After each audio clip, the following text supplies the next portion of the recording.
One more quick testimony.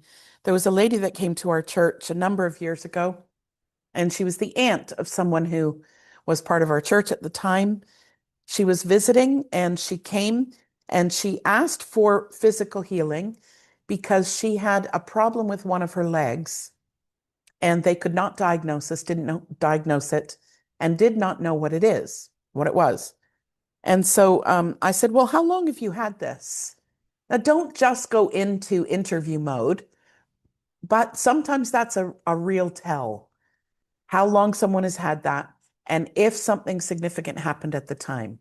One of the biggest blockages as to why people don't get healed is unforgiveness.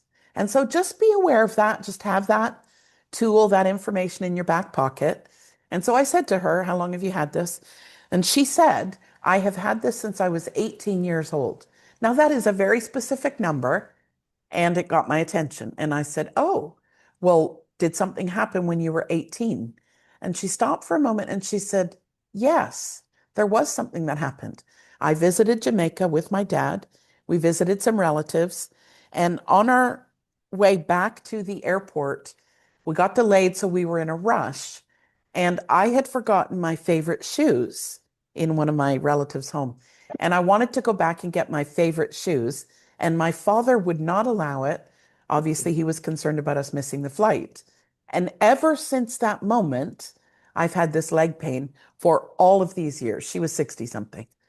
And I was like, wow.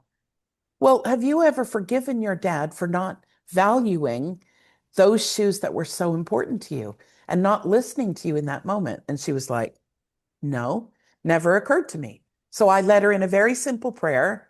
Dad, I forgive you for not valuing something important to me and not making the time for that quick stop.